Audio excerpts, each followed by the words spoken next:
What's going on, everyone? Welcome back to Jargon. Today we are doing another Saber review.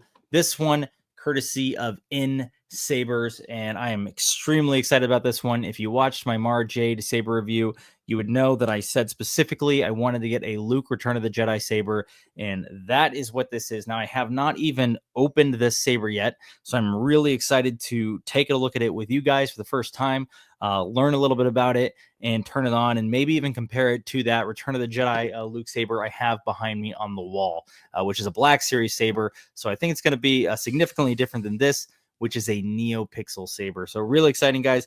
Without further ado, I've just been dying to open this thing. Let's take a look inside the box and see what this Luke Skywalker Return of the Jedi Saber looks like. I'm really excited for this one. I've always wanted to have the thin neck NeoPixel Saber. So let's take a look. Wow. There it is in the packaging right there. And we also have some other goodies in here. Oh, okay. These are NSabers gloves. Wow. Gloves for handling. Now, this is my first Saber to come with gloves. I have seen some other videos where that is the case. And a lot of these metal sabers, metallic sabers, get tons of fingerprints on them. So it's actually kind of a cool little thing that you get for handling these sabers. And especially if I'm going to be showing it off on video, I don't have to get my fingerprints all over it. What else we got in here? So we have a manual that's going to be very helpful because these things can be a little confusing. Some are 2 buttons, some are 1 button. It just kind of depends. I'm going to have to take a look at that one a little bit closer.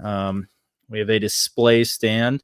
And I'm sure this is the same one that comes with other TXQ sabers. So whether you get it from Art Sabers or Theory Sabers, I'm sure same one. It's just a plastic 3-piece stand. Very cool. We'll take a look at the toolkit before we get to the hilt.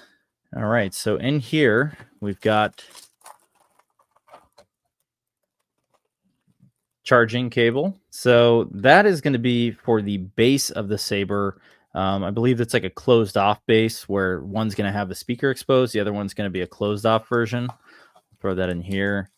That is a blade plug, which probably can't even see it there, but that's going to go in the tip of the blade to protect the connectors. And here's another top. Maybe it's a display top because obviously you're not going to put a blade right there. So I think that's what that is. That's another top for the thing. And wow, look at this. We got some sort of NSabers. Wow, that is just very shiny. I don't know what this is. It's a sticker, metallic sticker or something along those lines. And of course, a little Allen wrench to help us do all of the tightening of the screws. So wow, here we go. I'm going to take a look at this thing for the first time. Popping things like crazy. Wow, that thin neck just looks incredible. And this is the weathered version. Wow. Absolutely beautiful saber. And I do have the Black Series version of this, which I will share kind of in contrast and comparison to the NeoPixel. But even the hilt alone, I mean, nothing compares to this. Things feel a little loose on here. I'm not sure if they're loose for a reason. And there's 2 buttons here. So it is a 2-button. It seems that it is, at least. And let's take off this base portion. And as you can see there, that's the speaker version. There's a display version that only has the 1 center hole. The sound won't travel as well through it. There's our speaker right there on the bottom. And I'll be honest, I do not know how to get to the battery. I can see the battery here. I don't know if I just pull this out. Oh, I do. Okay. It comes right out. I set the saber down. There's our battery. And I don't know if we have a charge, guys, so I'm going to need to just plug it in and see if it works. So I got the blade taken out of the box. I believe it is a 32-inch blade, which in my opinion is really the perfect size, especially if you're trying to swing this thing around the house. The last thing you want to be doing is hitting walls and hitting other things and breaking stuff with your lightsaber. But so this is a good size. It is in a plastic wrap, so it comes very sealed. It's got a cap on the end of it to protect the connector there. And let's try and get this placed into the hilt, though. I did get the hilt turned on, and As you can see, there's actually some little lights there, as you've seen in the Return of the Jedi deleted scene. They do not flash or blink or anything like that. The speaker is extremely loud and clear, significantly more so than the Mara Jade Saber that I had previously, and I'll show you guys that real quick. Hunter ignition. Cross ignition. So just changing the ignitions, extremely clear. You can hear everything. Unstable blade. Pulse blade. Different blade types. And then, of course, there's different fonts as well. So really cool hitting the character sounds in there. Another thing that my Mara Jade Saber was lacking. So I don't know what kind of board they placed in this. They really gifted this to me. And I, once again, really, truly want to thank NSabers. They kind of put it together and sent it to me. All I told them is I wanted a Luke Saber, and that's what I got, a weathered Return of the Jedi Saber. I will have a link to this exact saber in the description below with the discount code you can use, which is going to be Jargon, of course, if you want to get one for your very own collection.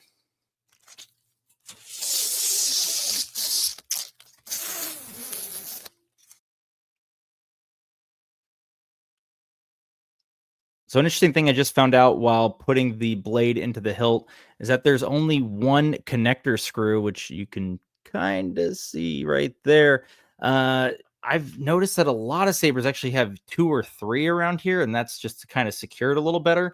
I'll be honest, though, it does not feel wobbly at all. This thin neck, absolutely incredible to put your hands kind of around that area. You have a ton of control on the blade. I have not ignited it yet, though, so let's definitely do that. I think we should probably find a Luke Skywalker font, though. I think that'd be the best. So let's see if we can find one. I believe it's this one. Let's see, though. Let's ignite this thing. I'm going to sit back a little bit so we can really see it in all of its glory. All right. That is blue. That is definitely not the green we were looking for. Smooth swing sounds incredible, though. I mean, blindingly bright. Blindingly bright. Let's keep looking. All right, after a decent amount of searching, I believe I have found the green. I'm really still not sure how to change fonts. I know that there's a memory card within the battery pack here. You can take it out, you can put it in your computer, you can upload your own fonts, you can do custom saber designs like ignition designs and stuff like that.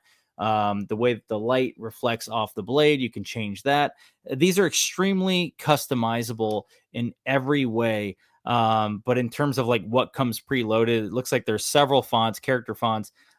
They don't seem to be that consistent. Like the Count Dooku one was blue, and I'm not sure how to change the colors at this point either.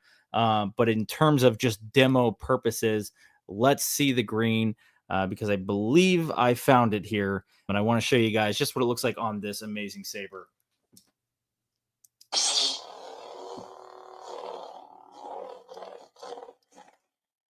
So on camera, it almost looks white. This is extremely, extremely green for the record. I'm sure the closer I hold it, the worse it's going to look.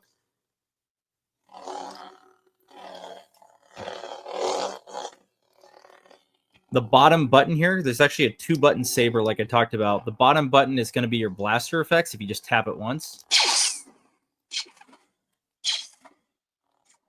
And if you hold it down, you get a kind of a static.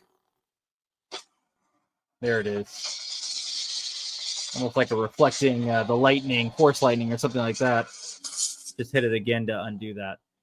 Pretty awesome stuff. Now let's take a look at it versus the Black Series Saber. I think it's going to be significantly more dim, even though I just put new batteries in it today. But I really wanted to see how it compares to something like this from NSabers, which really only for, you know, another $100, $150, you're going to be able to get a saber like this, which has the thin neck, is actually more screen accurate in general versus something like the Black Series Saber, which is officially licensed by Disney. And that just tells you all you need to know in terms of what they're trying to do to save money over with Hasbro versus something like this, which is made by people who actually love the franchise and want something a little more accurate in the fans' hands. I mean, this is going to be perfect for like going to a con or something like that, especially just the hilt itself versus a Black Series Saber, which The old ones, you can't even remove the blades. Now, the new ones, the Force Effects ones, you can, and there's like a replaceable top you can do to make it thinner. But overall, I mean, this is perfect for taking the blade in and out. Honestly, it's just a lot better. Let's take a look at it. Force Effects, Luke Skywalker, I believe it's from around the time Force Awakens came out, so it is before they made the removable blades. And of course, we have the NeoPixel in the right hand. Already, you can see the lights near the switch box. I mean, that alone is a big upgrade to me. And then, of course, the neck. We have the thin neck versus the thick neck, and the coloring is a lot different. This looks a lot more screen accurate. It's a little bit weathered as well to meet kind of that look that we see in Return of the Jedi. This one, very clean brush metal. What I will say about the Black Series Saber, it's a lot lighter. It feels a little more sturdy because the blade is not removable. I'm sure you can hit it against a bunch of stuff and it's not going to break. Nothing's going to happen to it. I don't know if I feel the same about the NeoPixel Saber. It definitely feels a little more fragile, and in general, the hilt is just a lot heavier. But I think that's a testament to the quality of the build, to be honest with you. Let's go ahead and turn it on.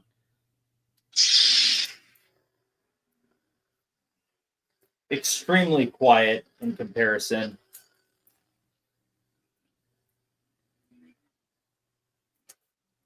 And now the NeoPixel.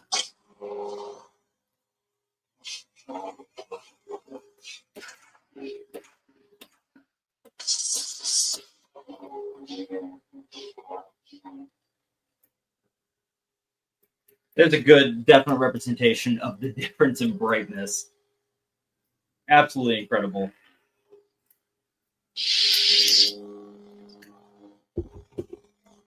Once again, guys, highly, highly recommend this thing. Absolutely incredible saber. I can't recommend something like this enough. So please, if you get the chance, go over to NSabers, grab yourself one of these. I mean, this is the best quality saber I have gotten yet, even more so than the Mara Jade saber that I reviewed on my channel before. This one's a lot more intuitive. There's 2 buttons. I think that helps a lot. The manual explains a lot more in terms of how to get different fonts and ignition types and blade types. So it's just a lot easier, and it was extremely easy to put together with the one connecting screw, which is extremely stable in my opinion. I feel like I can swing this thing around like crazy and nothing's going to happen to it. Even then I can clash against that other saber and there's no issues. So definitely get one of these, use the code Jargon, get a discount, and yeah, pick one up, guys. Leave a comment down below, hit like, subscribe to the channel if you haven't already. And once again, everyone, thanks for watching. May the Force be with you.